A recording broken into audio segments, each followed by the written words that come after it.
I'll wait about another 5 minutes or so and see if anybody else shows up. They were going to have to navigate this using 2 different links. And I hope that everybody got the links they were supposed to get. They had a link for the general session and a link for the program orientations.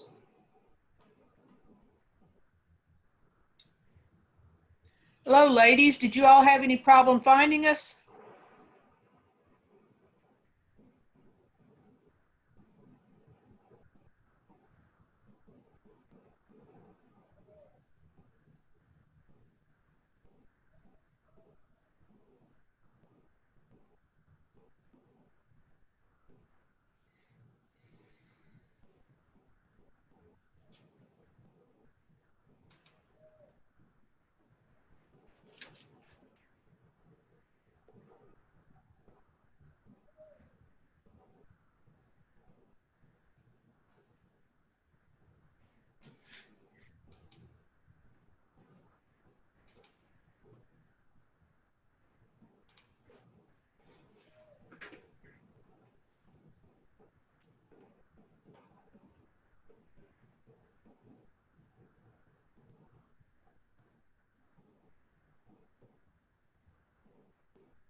Katie, did you have any problem finding us?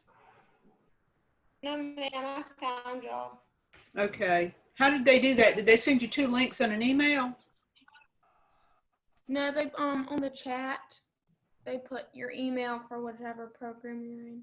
Okay, they put the link on the chat.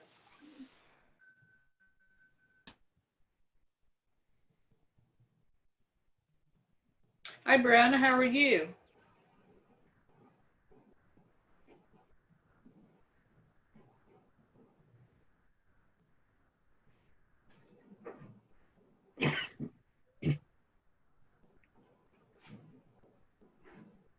Well, I think I'm going to go ahead and get started. So this is the program the program orientation for the business programs, and you see the business programs on the screen right here, which are the business administration, which has an accounting and a management option, and also the administrative office technology program, and then the logistics program, which is a certificate. These 3 are associate degrees. This is a certificate in administrative office. We also have a diploma of administrative support, which is a 42-hour program in this program or in this area.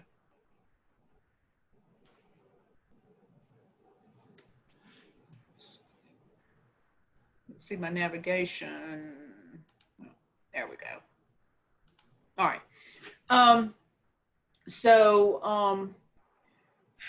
The primary opportunities that you have while in this program, well, there's several of them.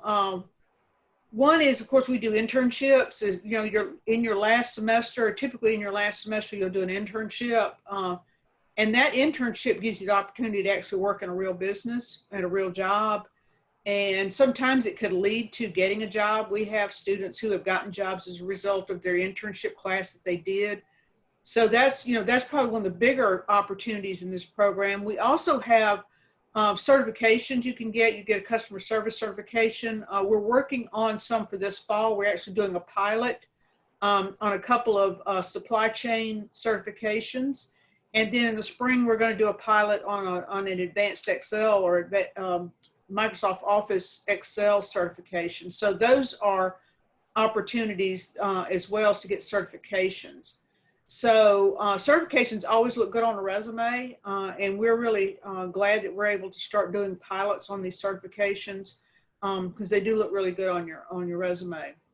As far as job outlook, of course, in the business program, the one thing that's unique about the business program is that you can pretty much work anywhere because you're more of a generalist and not a specialist. So, pretty much any business. So that could be a hospital, doctor's office. It could also be manufacturing. It could be retail. It could be tourism, anything like that, because the business degree is a more general degree. It's not a specific degree, such as if you went into health sciences and went into the nursing program, your jobs that you're going to go into would be nursing for the most part.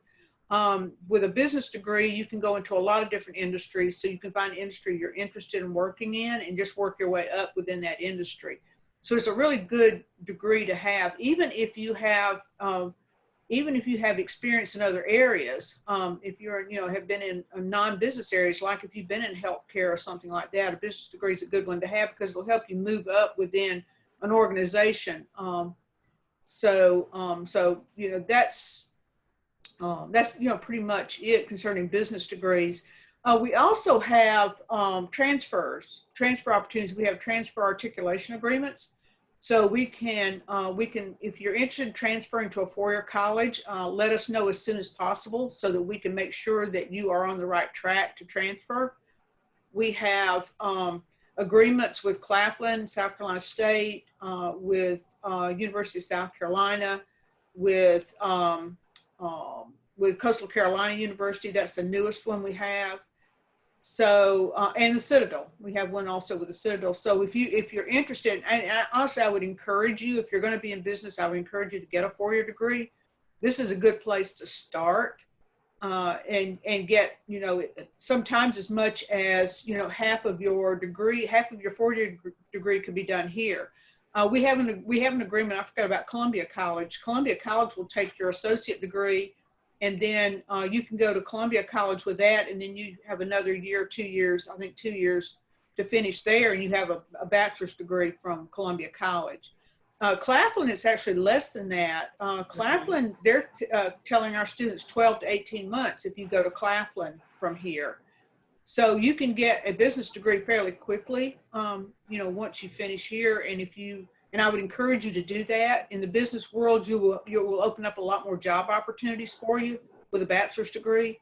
And then I'd encourage you to do that, but you need to let your advisors know as soon as possible so that we can make sure we get you on the right track for doing a transfer if you want to. I'm really excited about the one at Coastal Carolina. We have a student right now who's getting ready to transfer to Coastal Carolina, and she will be our first one to transfer to Coastal Carolina. So that degree is in operations and supply chain management. And if you want to talk about making some big money, you can make a lot of money in operations and supply chain within a company. So those jobs in those areas start out somewhere in the $60,000, $70,000 range, and they go up from there with a bachelor's degree. So, if you're interested in Coastal Carolina, let us know as well. We do have one student who is going there this fall. Here is the list of your instructors. And by the way, this is being recorded if you want to look at it later. But right now we have on Jackie Corley and Dr. Kat Dooley.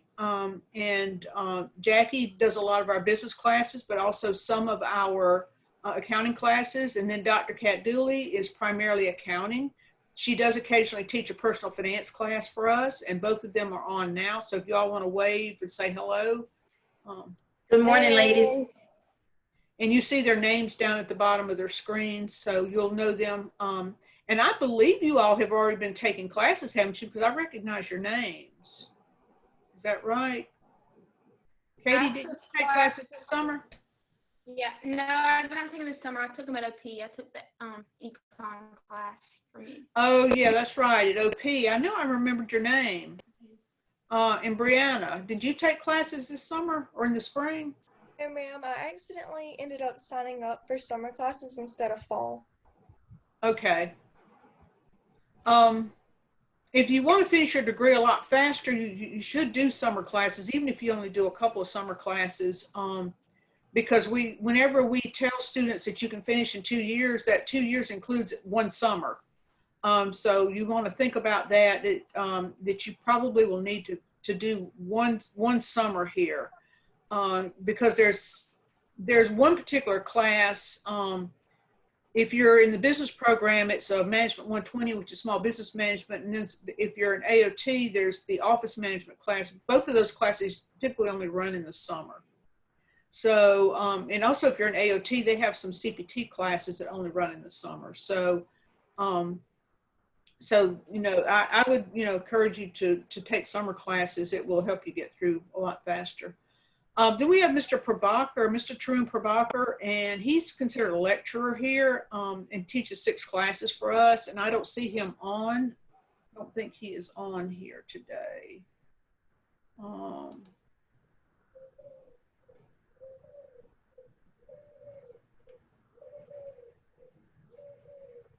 We have Kaylee Thomas is there. Yeah, Mr. Prabhakar is not on today. Also, we have some part-time instructors. You typically see your part-time instructors in the evening. Sandra Aiken, she does a lot of our human resource management classes, MGT 201. She is at, she also works she's the director of human resources for the County of Orangeburg, teaches classes for us. Then we have Angel Howell, who works for Orangeburg County as an executive assistant. And then Mike King is the state director for adult education. He's based out of Columbia, and he actually runs the entire adult education program in the state. And then Jeff Lamb works at Zeus, and he is primarily does a lot of business analytics. He's a director there and doing a lot of business analytics at Zeus. And then for keyboarding, if you have to take a keyboarding class, then we have Kay Bird, and Kay Bird is out of Columbia as well. Kay will be teaching, she teaches keyboarding for us online. So there's a link here to the programs of study, which you can get to later if you want to. We've talked a little bit about that already, about what we offer here. And that program of study gives you the required courses. And also when you look at that, when you look at a catalog page for the required courses, you'll see certain courses in certain semesters. Those are the recommended semesters that you take those courses. So always keep that in mind. If you need to take, say, a Management 120 class and it shows up in summer, then that may be the only semester it's offered.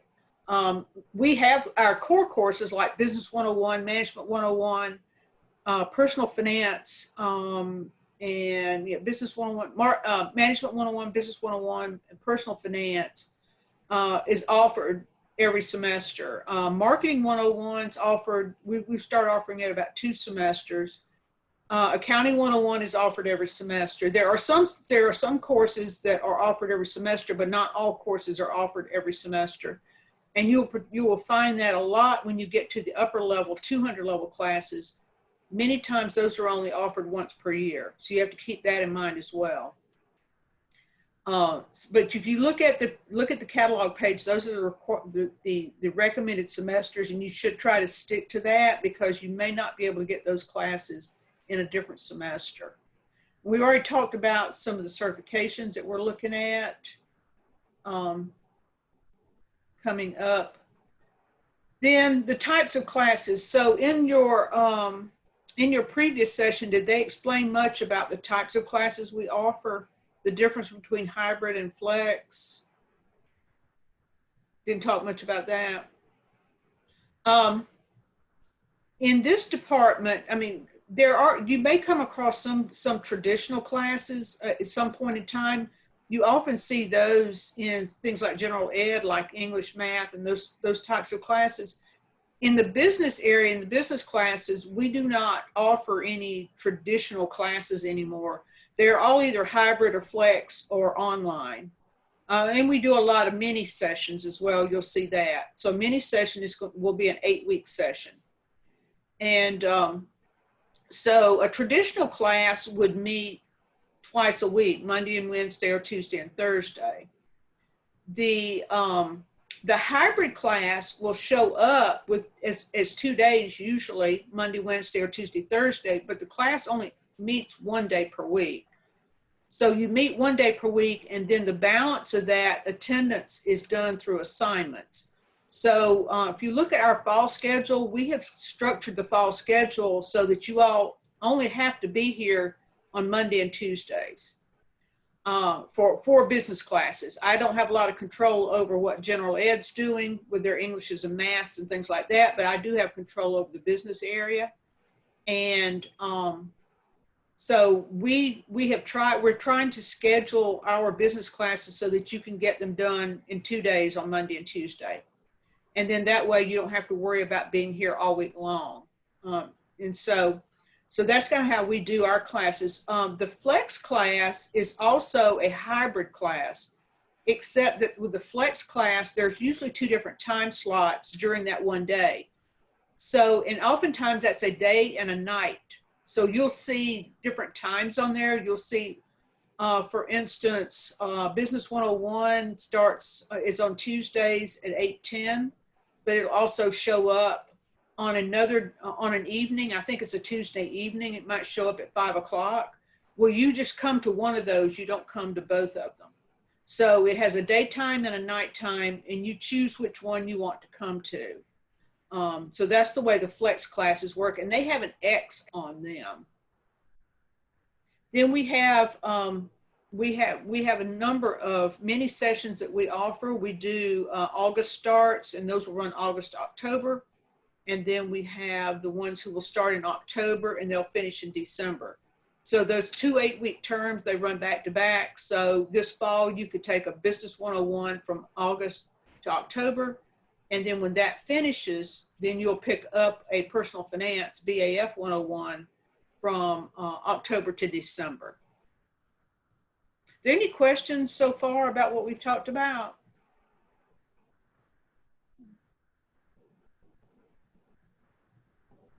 All right, so online classes, didn't really talk much about online classes. Online classes have section 40s. They have some numbering that starts with a 4. So it'll be a 40, it could be a 45, it could be a 44. I think there's 42s and things like that. So if it starts with a 4, that's an online.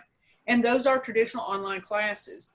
We do have onlines that are 8-week terms, mini term online classes. So, so they will have, but they will all start with a number 4, and they'll be in the 40s for their section numbers. And with an online class, you don't have to come to campus at all. You don't come to campus at all for online classes.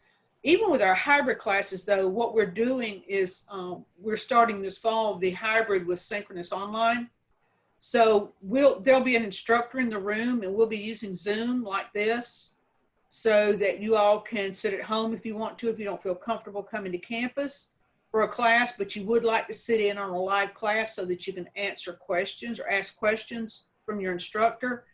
Then we will give you a link to the class, and you'll come in while the class is in session, and then you'll be on a Zoom meeting while a live class is going on. Those classes will also be recorded so that they can be uploaded to D2L or put out in the cloud so that people can look at them later on. If you missed a session, you can look at it later on.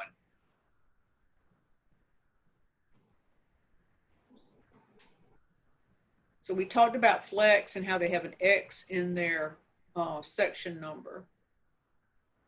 All right. So you all have probably gotten the message by now that this fall, if you come to campus, you have to wear a mask. So masks are required, not outdoors, but they are required in all common areas. inside buildings, inside classrooms, you will have to wear a mask if you come to campus. If it's not something you want to do, I would highly encourage you to use that synchronous option and just come in on a Zoom meeting while class is going on, so you can sit at home and you don't have to wear a mask. But if you are in the classroom, you will have to wear a mask. They have also set up the classrooms for social distancing so that students are have some distance between them. So I'll give you an example. I'm teaching economics this semester in the classroom that I teach economics in. It has a capacity of 35 students.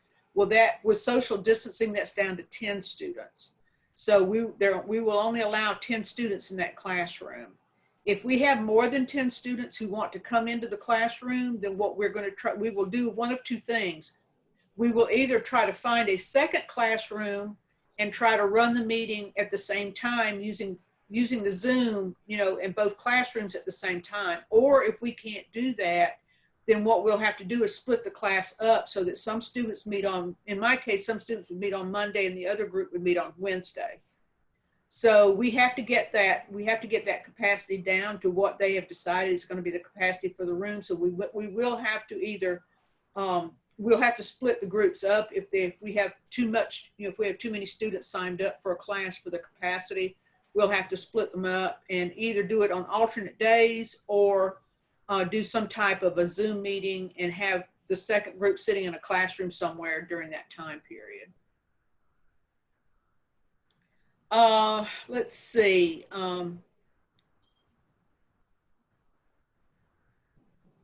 The syllabus, not enough students take advantage or look at the syllabus the way that they should. And we encourage you to look at the syllabus for a class because the syllabus is like a contract.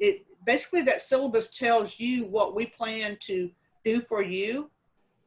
For that, what types of things you're going to learn, what the expectations are, what we're going to provide to you, what the rules are and things like that. When you sign up for a class and you decide to take a class, by default, you accept the terms that are in that syllabus. So you should always read your syllabus and understand what's in it because there's a lot of important information in there. Things like the textbook you're going to use. There's a course outline, what you're going, the chapters or the content that you're going to cover, things like that. So once you decide to take a class, you by default accept what's in that syllabus. But because it is a contract, we say we're going to do certain things, and then in return, you say you're going to do certain things. Your grading policies in there, all kinds of things are in there. So if an instructor puts in there that no late work is accepted, then that instructor can enforce that if you decided to take the class. So it's like a whole set of disclaimers, it's the fine print. So always read that syllabus so that you understand what's expected in that class. And so you don't get surprises later on. Your attendance policies in there. Again, going back to hybrid classes and online classes, your attendance policy will be spelled out in the syllabus. Typically with a hybrid class, you're usually in class 1 day per week unless you have made arrangements with the instructor. If you're an online class, you don't have to come to campus, but you have work you have to do, assignments you have to do, all that's spelled out in the syllabus. Textbooks, your textbooks are listed in the syllabus. Also, the bookstore has the list of textbooks. You can also find that online on the OC Tech website. There's under the bookstore link, you can look up what your textbook is. In the business program, the important thing to remember that for business classes, virtually all of our classes use the Cengage Unlimited. So Cengage Unlimited is an access code that gives you unlimited access to textbooks for some specified time period. So you can buy a 1 semester access, you can buy a 1 year access. Once you buy that access, it lasts for that period of time. And anybody who's using Cengage books, you would have access to those books using Cengage Unlimited. So for your area, the primary areas for you are going to be any of the business and accounting classes. Most of the business, I guess, Kat, are all of your accounting classes using Cengage Unlimited? Yes, every single one except I've got one class that has no book at all. Okay, all right. So so let's just say for the business area, your textbooks are covered for the most part under the Cengage Unlimited. There's a couple of other exceptions as far as access codes you have to buy. So for instance, for the Business 101, you will use you'll use Cengage Unlimited for the textbook, but you also have to buy an additional access code for the simulation that we run, the Biz Cafe. So for textbooks, just for textbooks, Cengage Unlimited will get you pretty much anything you're going to use in the business area. Also for your computer class, CPT 170, they use Cengage as well. So you'll have access to that through Cengage Unlimited. In addition to that, a few of the classes will have additional access codes that you may have to buy, which are typically very inexpensive. They're going to run in the $40 to $50 range. They're not expensive. So for textbooks, Cengage Unlimited is a great value because you can get unlimited textbooks during that access time, 1 semester or 1 year. And it doesn't cost you anything additional other than buying the code. If you want a paper textbook, you can rent one through Cengage for $7 and they will ship it to you. So if you like the idea of having a textbook, you don't want to use an e-text, because in the Cengage Unlimited, you do have an e-text, and that's also where all of your assignments will be. If you want a paper textbook, you can get one, you can rent one, or you can buy one. You can buy one through the bookstore. If you tell the bookstore manager you want to order one, you can do that. I think that when you see the price, though, you're going to get sticker shock, because paper textbooks are very expensive now, and that's kind of why we've gone this route. But you can rent one if you want to as well. You can rent one through Cengage for $7. Deborah, if they give the Cengage Unlimited, which they need for their homework anyways, Yes. comes with the ebook, it gives you the option not only to rent, but to buy the textbook, and it's cheaper than if you just go to the bookstore and buy the textbook.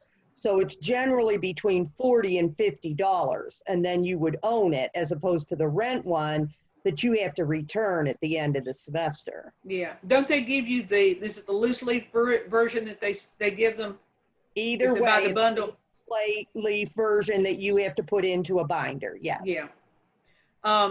So yeah, you have lots of options if you want a paper textbook, and they're not very expensive options. So if you want to know, just ask the instructor. Your instructor should know what your options are for textbooks if you want a paper textbook. But the access code is the minimum requirement, because it does have an e-text, and that is where your assignments would be located, or a lot of your assignments would be located. And here's the great thing about Cengage Unlimited: because you have unlimited access, we can actually pull in material from more than one textbook into one course. So where if you had a course where maybe you needed material for more than one course, that would mean you'd have to buy multiple textbooks. Well, with Cengage Unlimited, you don't have to do that. You get everything with that one access code. So so that's it's a really, really good value. Communicating with instructors, your instructor will tell you how they want that communication to happen. Each instructor has their own way of doing things, or the only thing that, their own way of what they prefer. So, but you will have contact information. It will be at a minimum, an email address and a phone number. So, so your instructor, and you will find that information on D2L when you go into your D2L course under the contact information area. You'll find that information about how to contact your instructor. All right, so we've talked a lot already about Cengage Unlimited. Other important things: the academic calendar. So let's see how I was doing on time. The academic calendar is out on the OC Tech website. You need to know where that academic calendar is. There are important dates on the academic calendar. One of the most important dates coming up is Labor Day, and then also fall break. So you'd be surprised how many students will come to campus and didn't know that there were no classes that day. So your academic calendar will tell you that. Sometimes the instructor will tell you, but I wouldn't count on that. They get, we all get busy and we may forget to make those types of announcements. But on that academic calendar, it tells you, what days you're supposed to be here and what days there are no classes going on. It tells you when the semester ends and begins. It tells you when some things are due, like certain fees might be due. If you're graduating, there'll be a deadline by which you have to pay your graduation fee. So all of those things are on the academic calendar. So it's on the OC Tech website. If you just go up, it's one of the links at the top, and make sure you know where the calendar is, and write down those important dates or refer to that calendar on a regular basis. All right, so I assume that in the previous session, they talked a little bit about Connect and D2L. Is that right? Can somebody tell me? Did they cover Connect and D2L? They covered a little bit of it. I'm sorry, you were breaking up too bad, Katie. I couldn't get that. They covered a little bit of stuff about Connect and D2L. Okay. The biggest thing you need to remember, the difference between the two, so you don't get them confused. Connect is where your schedule is. It's where your account is. If you want to, your financial aid stuff, all of that stuff is in Connect. The only thing that's in D2L is the stuff that's specific to your course. So all of your personal stuff is over in Connect, and your course is in D2L. And that's the difference in the two, so you don't get them confused about where things are. So, before classes start, and your D2L is open now, if you're signed up for a class, you have access to that class right now in D2L. Before the first day of class, you need to make sure that you can get logged into D2L.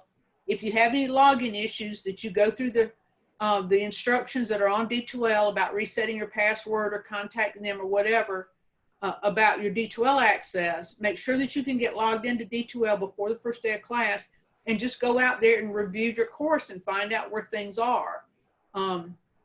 So that whenever the first day of class comes along, that you've already went through all of that. Now we're going to be, I assume that they gave you the information, and it should be posted in your D2L courses, that you will be working virtually until September 21st. So there's no need to worry about trying to get to campus or whatever until then, if you're planning to come to campus, because you will be virtual until September the 21st. So then you will be heavily relying on D2L to get your work done. So we won't go through all of these different, but just make sure you can get logged in. And once you get logged in, in Connect, you want to go to the self-service option right here. That's where you'll be in Connect, is in self-service. Once you get in, and then you see all the things that you have that are available to you. And then in D2L, it will be different. That will be your course materials.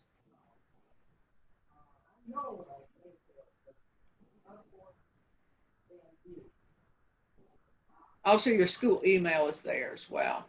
Your grade book is there. Everything having to do with your course, your academics is located in your D2L. All right, financial aid. They want us to mention financial aid and deadlines, because there are some deadlines, specifically with scholarships. Applying for scholarships will have deadlines. So if you're interested in scholarships, make sure you know what those deadlines are. And also financial aid, you're just doing the FAFSA. You should do the FAFSA as soon as possible. As soon as you have the information that you need in order to do the FAFSA, so that, because it takes a little bit of time for the schools to make those financial aid awards, and it can actually hold you up in starting classes on time if you don't have your financial aid in place by the time classes start.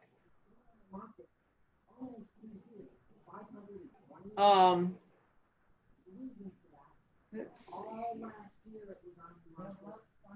Okay, advising versus registration.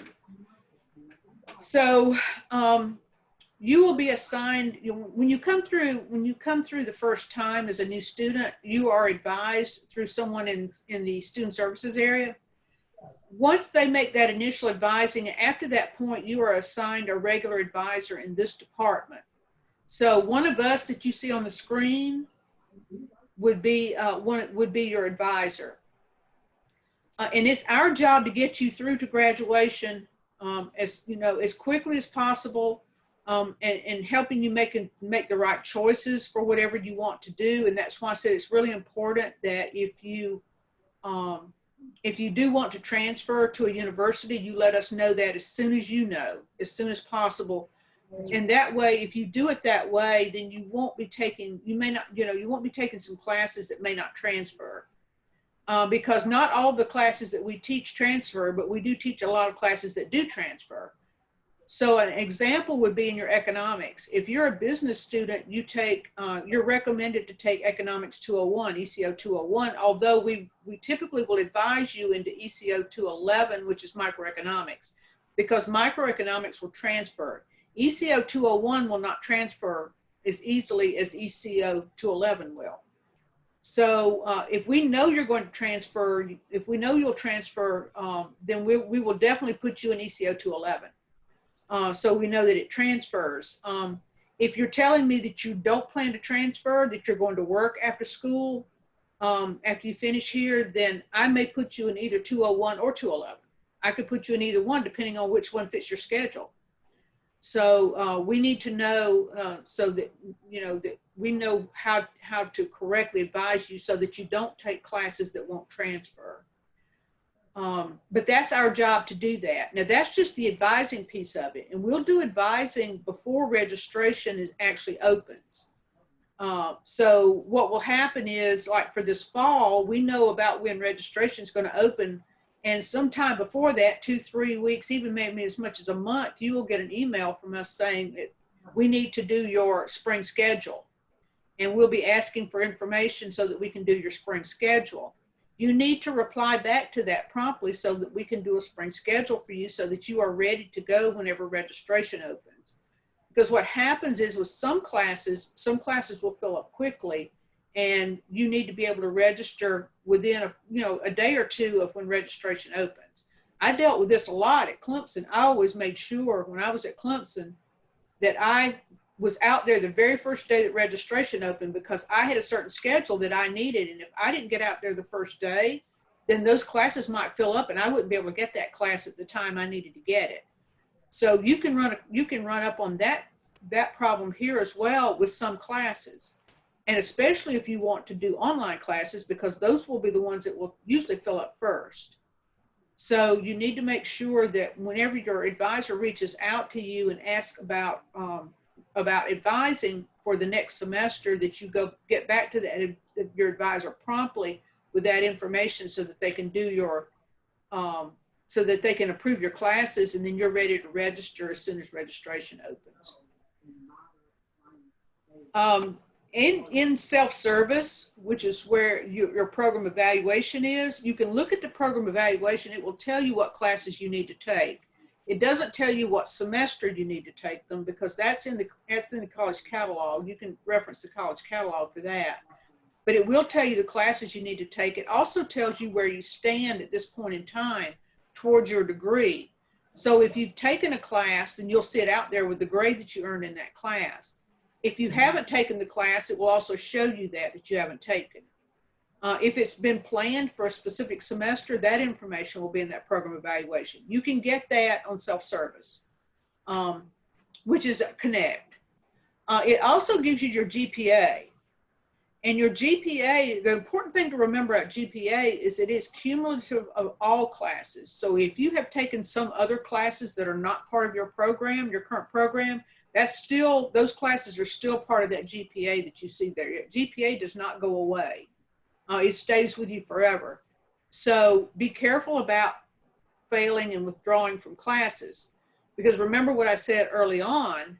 I said that, we have some classes we don't offer every semester. So if you take that class, say this fall, and you didn't pass the class or you withdrew from the class, you may have to wait till next fall to take it.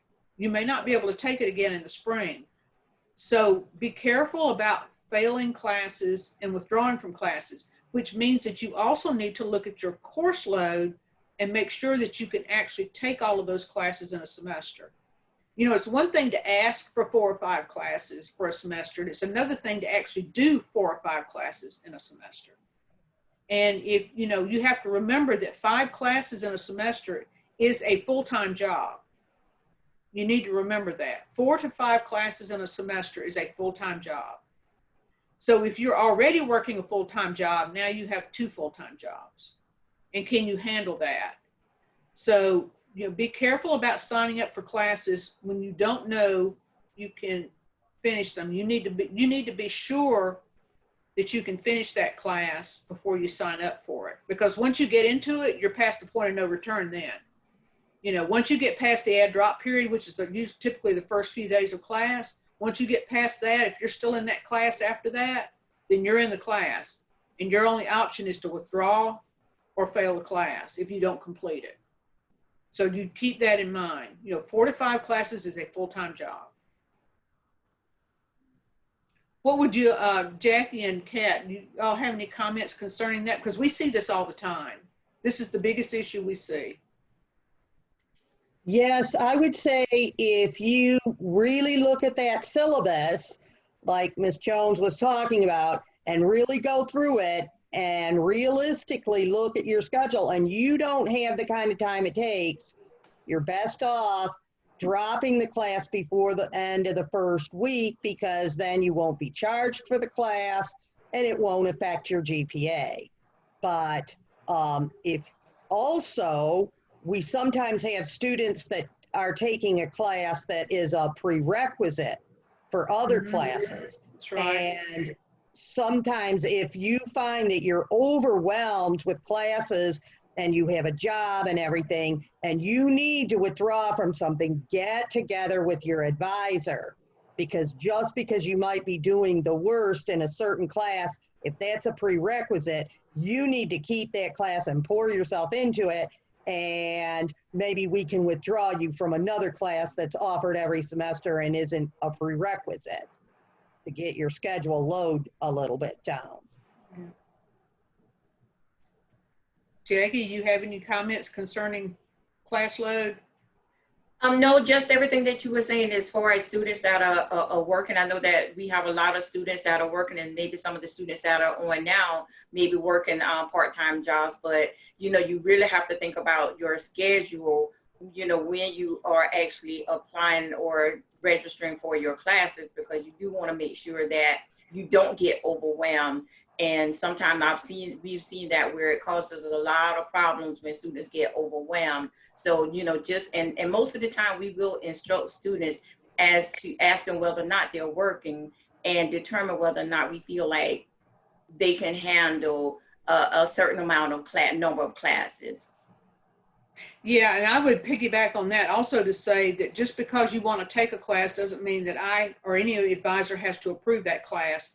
So if you come to me and say, I want to take 4 classes, and I go out there and I look at your grades from previous classes and you didn't do very well, it's not likely that I'm going to give you 4 classes. I'm going to tell you I will not approve them. So you know, this is all part of taking responsibility for the decisions you make. Make sure that when you make that commitment, because remember that syllabus is a contract, when you make the commitment to take that class, make sure that you can do that class. Sometimes it's better to just take fewer classes and spend longer getting your degree.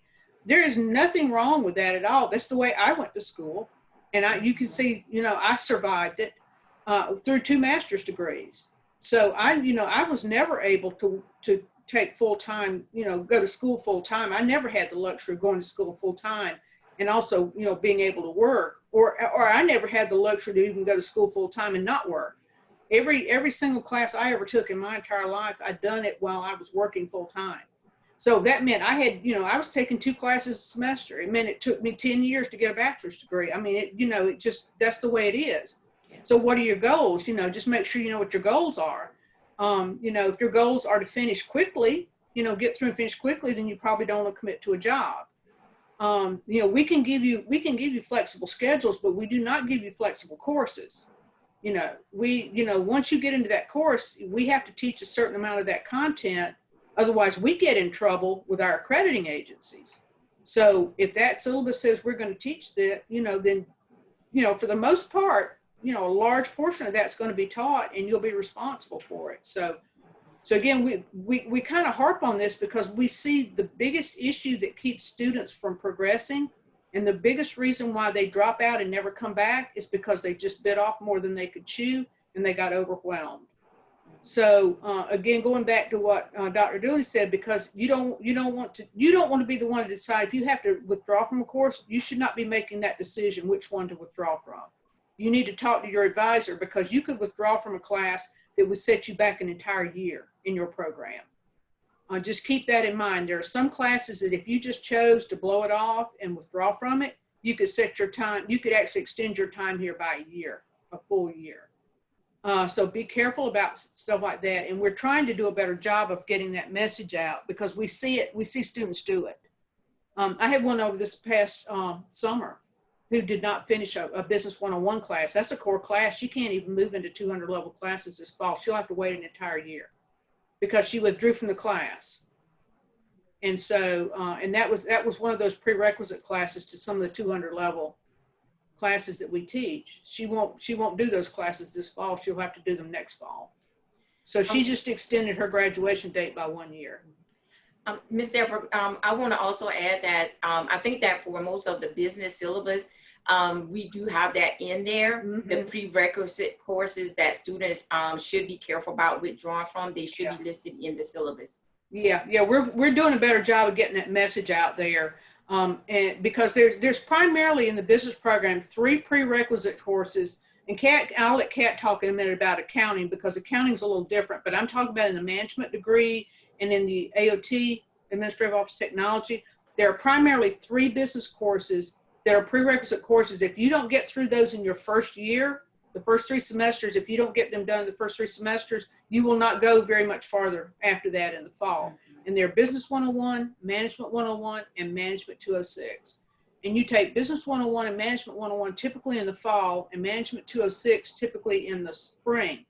Now, Management 206 has a CPT 170 prerequisite. So if you haven't taken CPT 170 before spring, then you don't go into Management 206. Now, having said that, some of those classes you can take in the summer, but in those first 3 semesters, you need to get through those 3 classes successfully. Otherwise, when you get to the second fall, there are very few options for you in the business program with 200 level classes, because those are the 3 prerequisite classes that you have to have.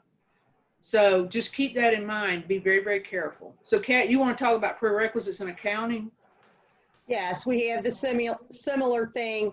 Accounting 101 is a prerequisite, not for all other accounting classes, but for most of them. Accounting 102 is a prerequisite, which has to be taken after Accounting 101, and then it becomes a prerequisite for the senior level accounting courses. And then also Management 206 that Ms. Jones talked about already. That's an Excel class, and we, because of employer requests, we are really pushing Excel. And Excel is now in many of our business and accounting classes, and so that Management 206 becomes very important. And just like she mentioned, you need to take the CPT 170, which is an introduction to Word and Excel, PowerPoint. You need to take that your first fall so that you can take Management 206 in the spring and be able to get into various other classes. Okay, so so just keep that in mind as you're looking at your program. We've talked a little bit about transferring to a 4-year, so I won't belabor that. Just make sure that we know that if you know you want to transfer. All right. So what makes a successful student? Internal discipline. Hold on a second.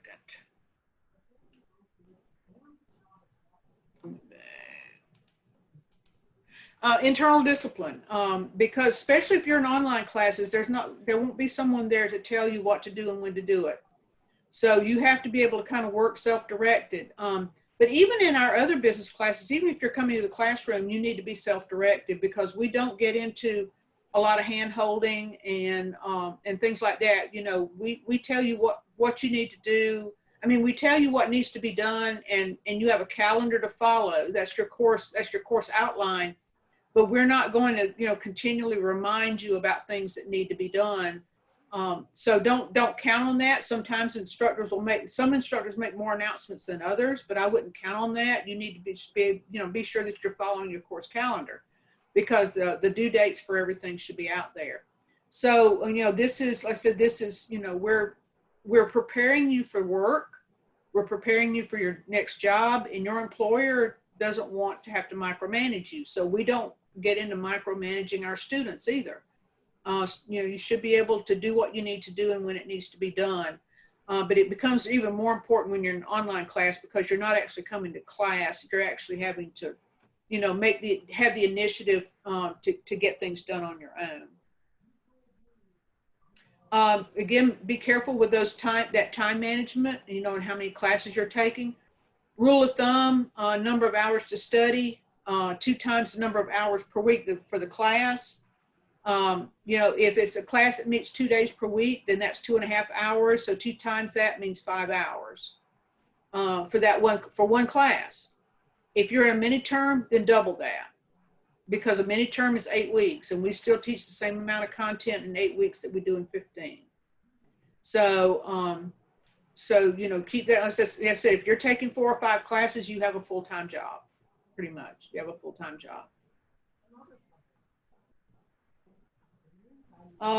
Let's see. Some of this is more important than at other times than currently, because we're pretty much out of the classroom right now. But you should be interacting with your instructor and with other students. I think you'll get more out of a class. If you're going to do a hybrid class, one of those hybrid or hybrid flex classes, where you're actually coming to campus, you'll get a whole lot more out of that class if you participate in it. In an online class, that's a little bit harder to do, because you don't have people online at specific times during the day.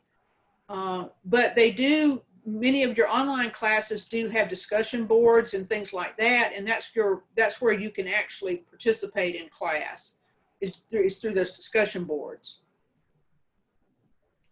Acceptable use of technology. This is on here because some instructors, not in this area, but maybe in other areas, may have an issue with having things like cell phones in class and computers on in class.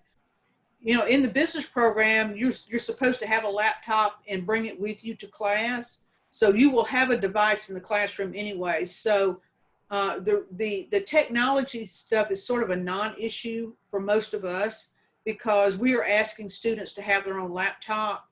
And I think especially this semester, you'll want to have your own laptop and not be using the school computers. We do have classes that run in some classrooms that have computers there, and you can have access to that computer if you need it, but you should have your own laptop most of the time, because you have to remember that if you use that computer, then you're going to have to clean it afterwards. So because of the fact that we've got this virus going on. So that's the reason why we're asking students to bring their own laptops to campus. If you don't own one, you can buy one in the bookstore. You can use your financial aid money to buy one in the bookstore. So they have them for sale in the bookstore. Also, they also have hotspots. They are giving away 500 hotspots, I believe. You have to be able to qualify. So they're looking at income. So there are, if you qualify, if you're eligible, they're giving away 500 hotspots this semester if you need internet access. Ms. Deborah, Mm-hmm. is there any type of help for students that on campus that may not have immediate access to laptops? I don't think they allow students to check out laptops anymore. They used to keep 1 or 2, I believe, in the library, but I don't think they do that anymore. So so we have those computer labs. You know, we have access to computers through computer labs. The open labs, the ones that are not part of our department, the ones like in the Tourville lab, and they're open labs, but they are by appointment. So you're not guaranteed access. You have to make an appointment. If you just walk in and there's one available, you can use it. But you know, if someone doesn't have immediate access to a laptop, they would want to plan to go to one of the computer labs, one of the open labs, but just know that they need to plan that out because they may have to make an appointment to use it. We haven't really talked about trying to offer access to students with the computers that we have available. Maybe that's something we'll talk about later this week. If we can do that, we just have to remember that we're going to have to keep those things clean. You know, we'll have to handle it that way. Mm-hmm. So, but we can talk about that, see whether or not there's anything we can do if a student doesn't have access through one of the open labs. Ms. Jones, they also need to bring their own headphones. Yes, right. Bring your own If headphones. they're going to listen to a virtual class or something. Yeah, that's true. If you're going to be in an open lab listening to a virtual class, you would want to do that. We are looking at some things that we can do as far as Zoom meetings go, where you shouldn't have to have headphones for that. But if you go into one of the open labs, you'll need headphones if you're going to be, looking at a virtual class. And also there's internet access all over campus, and they're looking at some what they can do to offer areas for students just to bring a laptop just to access internet as well. All right, so you have all these resources that are available to you. You'll find these out on the OCTEC website. If you'll just check the website. TRIO, if you qualify for TRIO, there's tutoring available there. We have been running a business lab. I'm not sure if we will do that this semester or not, given the issues that we're having with the virus, because we're trying to limit access on campus. But we will let you all know what we can provide for you as far as support for business classes. We'll let you know that because at a minimum, we have a paid tutor who does just business classes. So you'll have access to that at a minimum, but we may be able to offer some other things as well. You have the library, security, things like that. And they probably talked about a lot of these things in the previous session. Get involved.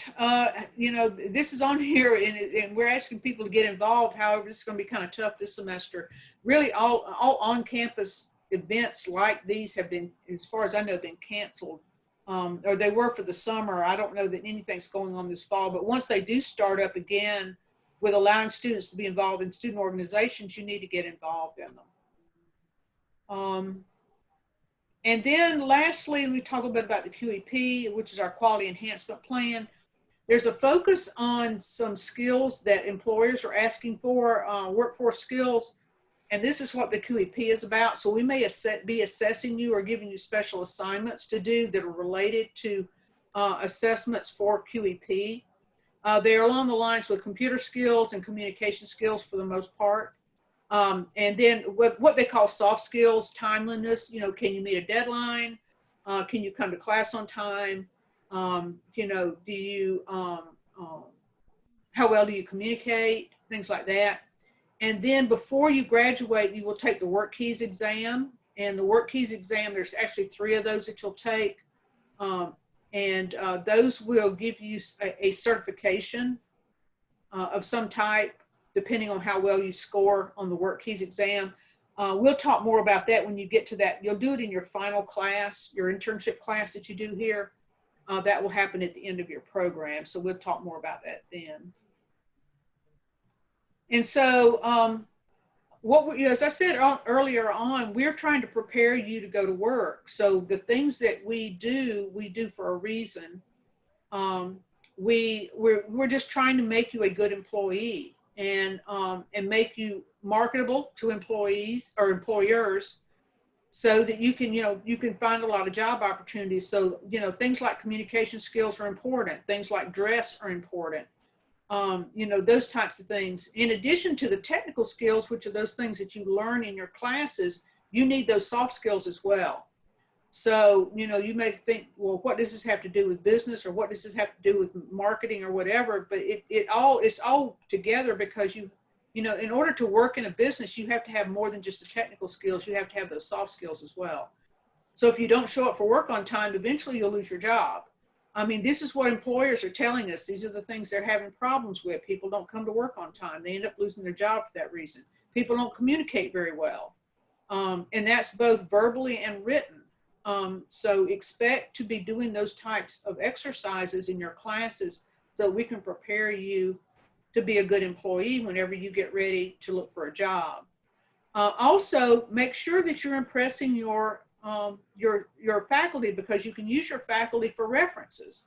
Some employers will ask you for references. They may ask you for 3 personal references, and you can use your faculty and use your instructors for those references. If you go way back towards the beginning of this presentation, where I talked about all those people we use as adjunct instructors, those people are working out there in real businesses.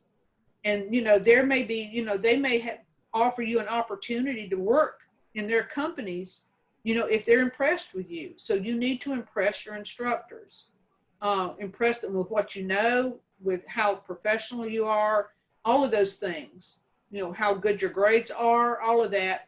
Because remember, those grades stay with you for the rest of your life. And employers can ask for that. They can ask for a transcript of your grades. If you don't have a lot of work experience, you can pretty much expect the employer's going to ask you for a college transcript. And if all they see out there are C's, some D's, some withdrawals, a B here and there, they're not going to be all very impressed with that. So that transcript follows you for the rest of your life. So make sure that you do well in your classes, because you can actually use that. You can use your GPA to get a job. If you don't have a lot of work experience, you can, and employers, if you're young coming out with a college degree, employers know you don't have a lot of work experience. So they're looking for any piece of information they can find that might be an indication of what type of employee you're going to be, because it costs them a lot of money to hire people. And so when they hire someone, they want to be sure they're hiring the right person. So make sure that anything that you can provide to them that demonstrates that you would be a good employee, make sure all of that is good stuff. So it could actually mean the difference in getting a job and not getting a job that you want. It could actually mean the difference in that. So, during your time here, take advantage of it. You need to be taking advantage of that. Take advantage of that internship to impress your employer. Someone is going to take time out of their day to allow you to come into their business and do work, and they may have to train you to do that work. And so you need to take advantage of that, impress them, show them how good you can be. You could end up with a job as a result of that. We do have students who end up with jobs as a result of those internships. And also the last thing is, be careful what you put on social media. Because again, going back to what employers are looking, they're looking to see what they can find, because they don't have a lot of information on you. They're looking for any information they can find. They will use social media to find that information. And they actually, some companies hire people and they have people on staff, and that's all they do is search social media sites looking for information on potential employees that have interviewed for that company. So be careful what you put on social media, because it could come back to haunt you later on as well. It needs to be good stuff. Whatever you post out there needs to be good stuff. It needs to reflect favorably on you, because that's what these folks are going to see whenever they find it. So be careful what you put out there. All right. I think that's probably pretty much all I've got. Are there any questions about what we've talked about?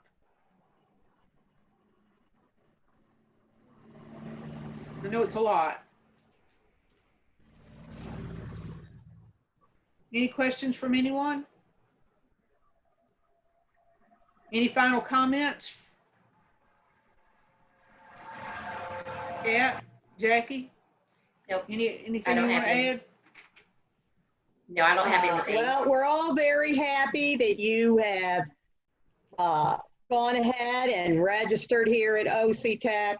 We realize with COVID-19 that everything is all crazy and nuts and unsure as to your futures, but this is a definite positive step that you all are taking in continuing your future. Yeah, absolutely. Think about where you want to be. You need to think about where you want to be 5 years from now, or even 2 years from now. So think about where you want to be, and you begin with the end in mind. You always begin with the end in mind. So what are your goals? If you have goals, then you need to be sure that you're working toward those goals. So think about where you want to be in 5 years, and make the most of that. Make the most of your time here. I hope you go on after this and go to a 4-year college. I think that you will find that your job opportunities there'll be tons of job opportunities for you out there, especially with a 4-year degree, and you'll have job opportunities with a 2-year degree as well, but especially with a 4-year degree in business, and with some of the schools that we have agreements with, you can take that a long way. I graduated from a tech school, and I also graduated from Clemson with a master's. So I started out at a tech school with a 2-year degree. So you can take a 2-year degree and do anything you want with it. It's not going to be a waste of time, trust me. You build on it after you leave here, you start building on it, and that's what I did. And it's actually easier for you than it was for me, because whenever I was going through the process, a lot of these opportunities for transfer were not there. I was able to transfer some credits, but I would have not been able to transfer the number of credits that you all are able to transfer now. So it's going to be a lot easier for you than it was for me whenever I was going through it. But you can definitely take this 2-year degree and go anywhere you want with it, anywhere in the world. So thank you again for your time. We're glad to see you. We're glad you chose the OC Tech business programs, and be sure that you let us know if you have any questions or concerns. We'll be happy to help you any way we can. Bye-bye. Bye. See you later.